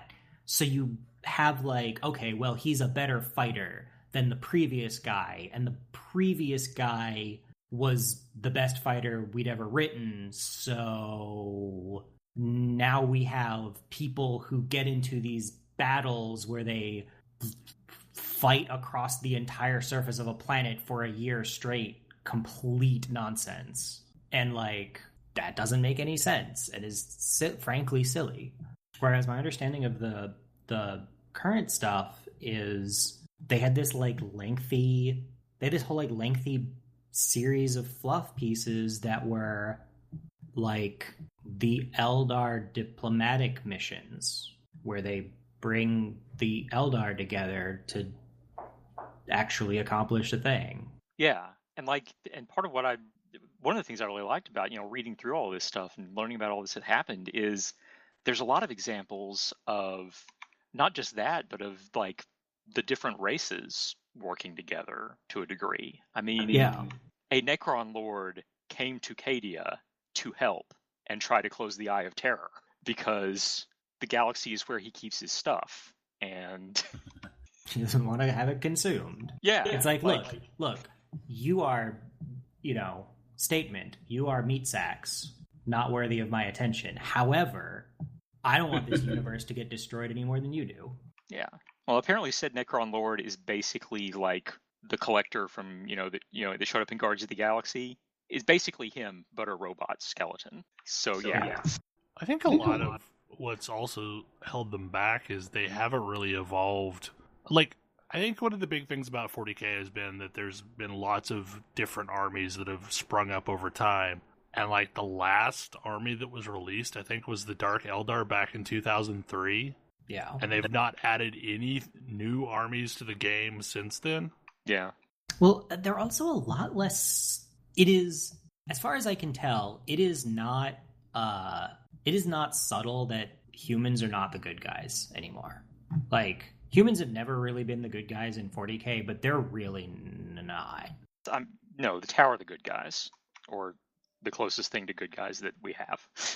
Well, the Tau and maybe the Eldar, arguably, depending. The Eldar are better than the humans, but they're not good. Yeah. But the Space Marines have always sort of for years been kind of held up as the good guys of the setting, and they're really not. If you read anything, they're not. Yeah, like And the Salamanders and the Ultramarines, and that's about it. Maybe. Yeah. Well, and that's always been kind of like the understood part of the setting, and their recent fluff is really unsubtle about actually no. Like, really, really no. These are not the good guys. Like, this is a futuristic setting in which human beings are not the good guys. And I find it interesting that they're sort of exploring that a bit. Yeah, and it's going to be... I really like the idea of, seeing a dude who was last awake back when the humans were still the good guys, at least to some degree, suddenly waking up and effectively being in charge of the Empire now, which ain't. Yeah. Well, so I think what's interesting about the setting is this is another case where the humans are absolutely responsible for everything that is wrong with this universe. I don't know. The Eldar get some of the blame. Yeah. The Eldar definitely get blame, although the Eldar are actively working to fix their mistakes. Whereas the humans have largely been unwilling to accept their own culpability in these actions. They're there to purge the heretics at all costs, but they don't really. I mean, they're not willing to accept the fact that no, we did a lot of really bad things to lead to this point, and maybe we should rethink our life choices. Yeah. I mean, like, there are Chaos Marines for a reason. There's certainly no Chaos Tau. Yeah. Dark Eldar are a thing, though, and they're kind of horrible and creepy. Oh, they're the most evil. The thing is like, there's a lot of fantasy races that I want to see make a transition to 40K. I would straight up love to see, like, Skaven or Lizardmen. Oh, man. Space lizards would be amazing. Yes. Like, giant mecha crocodiles would be amazing. And I feel like they missed an opportunity. Like, instead of the Kroot, the generic predator race, they could have done, Lizardmen. I mean, with all of this, with the way things are going now, like, I would not be surprised if they introduced stuff like that, or actually finally did something with the Demiurge. Which like, what the hell happened to the Fomor? They forgot about it. I think there was this race of dwarf-like things for fantasy. Yes. Mm-hmm. I think the main thing that happened to the Fomor was they were a little too creepy. Yeah, but they kind of fit in, especially to 40K. Like, they could have easily been part of a Chaos Army. Meaning, I guess, in theory, the Necrons take the place of the Vampire Counts. Yeah, they fill a pretty similar role. Especially since they decided that the Necron Lords actually get to have personalities and basically be Egyptian pharaohs. That was a very good decision. Yeah. I don't think they'll ever get my favorite unit from fantasy, or favorite army, which are the Chaos Dwarves, with their amazing beards. I mean, first we would have to get the regular dwarves back. I mean, they have definitely just released a very new line of fantasy, like, some of the coolest steampunk fantasy dwarves I've ever seen. Yes, I saw those. Apparently, a lot of 40K players saw them and were like, "Holy crap! Those are basically squats." They're amazing. Like, they have boats. They have, like, dirigible boats with big, I don't know, some big metal ball thing that they float around on. They have, like, big metal balloons that they, like, individual dwarf metal balloons that they float around on. Like, they're a really cool design. I continue to hope that if this edition of 40K continues to be a success, that they port the rules basically straight over into fantasy because they have a ton of really cool fantasy models that are kind of stagnating in the terribleness that is their Age of Sigmar currently. Yeah. I thought that was getting less horrible. It is getting less horrible. Still not great. I'm sure they're trying to fix it. I mean, we're talking about a game that where literally list building was literally, hey, put some models on the table and play with your friends. Yes, I know. That's why it's not that anymore. Yeah, like it's got a long way to go to be a playable game. But yes, I hear that it is playable now. I haven't looked super deep into it because I've heard it's still like awkward and finicky. Well, and sadly, unless major things have changed, the part of Warhammer Fantasy that I actually give a damn about, which is the setting, is gone. I mean, that part's still blowed up. Yes. Yeah. But I feel like they could reintroduce a fantasy setting and have it be interesting and functional, and maybe they'll do that. On the actually playing side, I played again with like not starter box lists. Like actually played with a real list and the full suite of rules and their scenarios, and like that game's fun. Awesome. It's lightweight. It's really, really easy. It's really easy without feeling dumb. Like I'm making interesting decisions, but I'm not like doing really weird, finicky things. I mean, I think that the most I had some interesting decision points that were like, well, do I move these guys out of cover to keep them safe from being charged, or do I keep them there so they're better shots and hope they do enough damage to the unit that's coming at them? But that's an interesting decision, but not one that's like I'm working on 6 or 7 different nonsense rules interactions. And I'm also hoping that this resurgence of 40K and the fact that 40K is measure whatever you want, whenever you want, for any reason, any distance, it doesn't matter, catches on elsewhere. Because, frankly, it does not slow the game down in any way, and it takes a whole dimension of minis games nonsense and removes it just entirely, which I think is really good. We did learn a thing, though. I had a tank that was just sitting there firing shots, and the person I was playing with had a kind of spider walker thing that was just sitting there firing shots.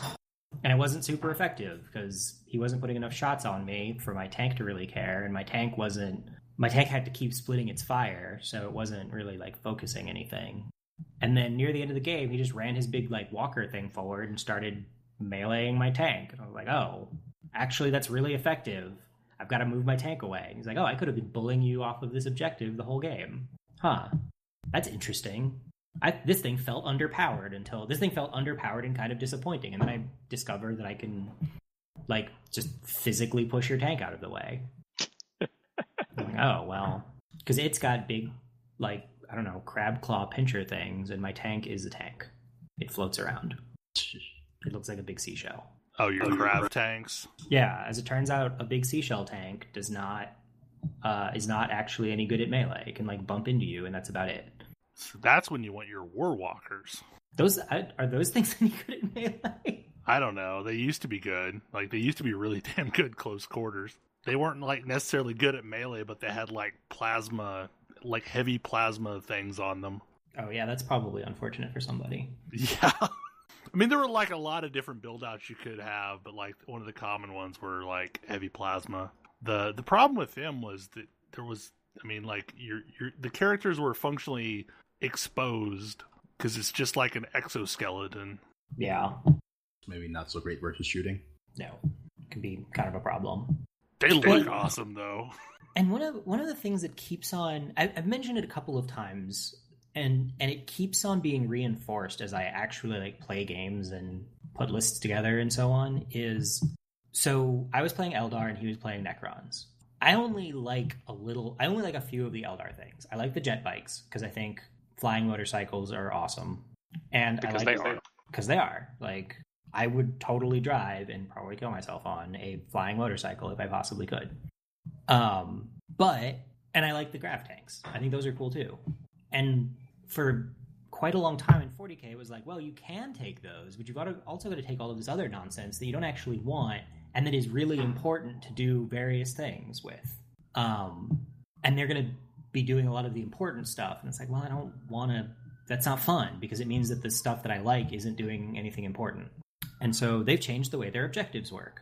Once upon a time, the way objectives worked was only... Like, every type of unit has a different subclass, like troops or elites or HQ, which is like a commander type unit, or heavy support or fast attack.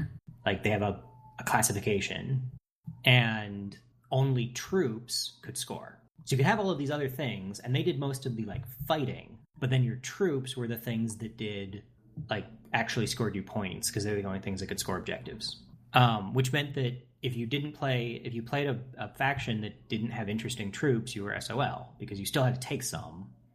But I feel like the Eldar have plenty in the way of interesting troops. We have interesting elites and fast attack and heavy support. We have all of the aspect warriors are cool to me. Yeah, but they're all elites. Like, all of them, even the las pistol guys. I thought those used to be like standard. Nope. Dire Avengers. The guys that are... There's like Guardians, who are your basic, very basic, squishy dudes. And Dire Avengers, who are those guys, but with slightly better guns. Yeah, those are the ones that I remember. Like I swear once upon a time, those counted as just your standard troops. They do. Those ones do. But none of the other aspect warriors do. So, like, warp spiders aren't. Or banshees, or... Banshees also aren't. Hawks aren't. Dire Reapers? Those are heavy. Dark Reapers? Yeah, Dark Reapers are heavy. Yeah, because they're your missile launcher troops, basically. Yep. And your striking scorpions. I loved those things, but they weren't that good. They're really good now. I mean, they were always amazing close quarters, but you had to do something to get them close quarters. Yeah, they are stealth dudes now. Which is... Like, I don't know if you can mount stuff into your grav tanks. You can. As like a troop carrier. Yeah, some of them can.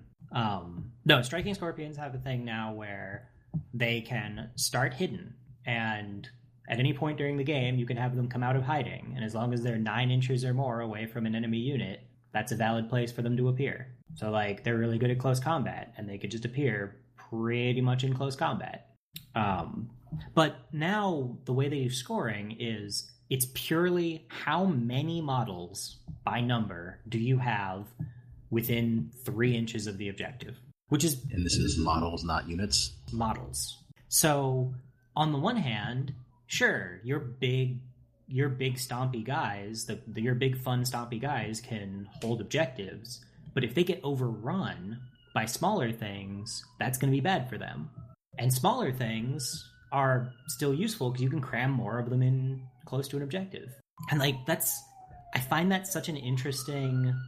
It's an interesting way to make otherwise uninteresting units functional without kind of forcing them to be functional or giving an undue advantage to people who are playing an army with a certain type, like a certain subtype that's very good.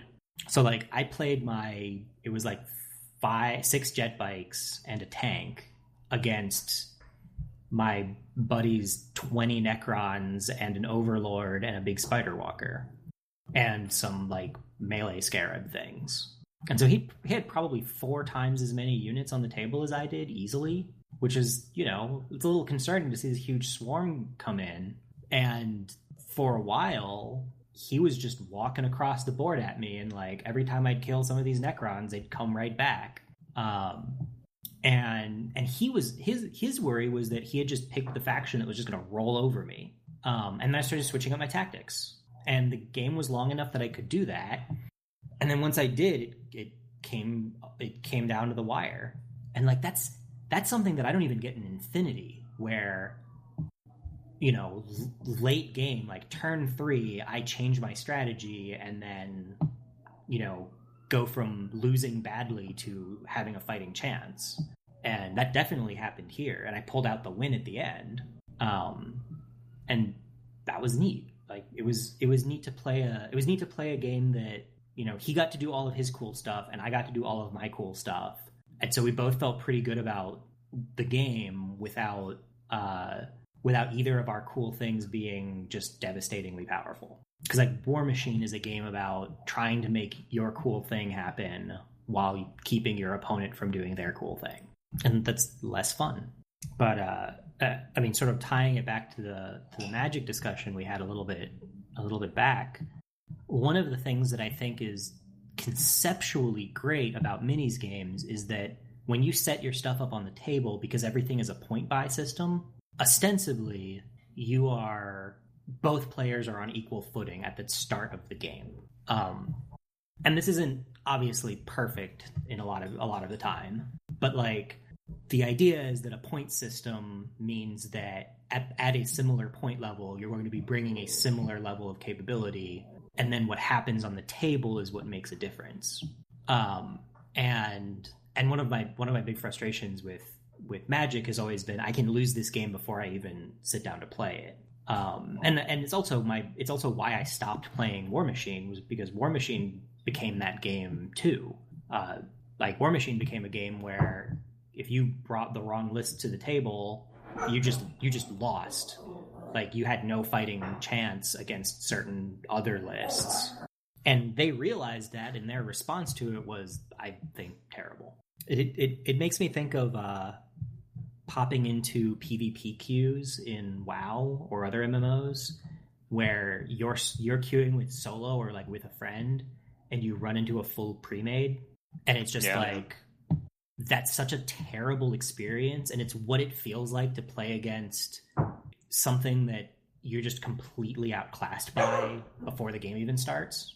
And I think that that's possible to have happen. I mean, it's definitely possible to have happen in like any competitive game, especially when you start talking about skill levels. But I like this direction that some minis games are going, and Infinity and 40K especially, where like, yeah, you can pretty much bring the minis that you like.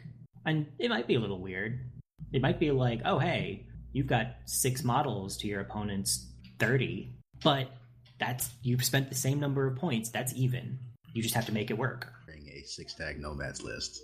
Is it going to do anything at all? Yeah.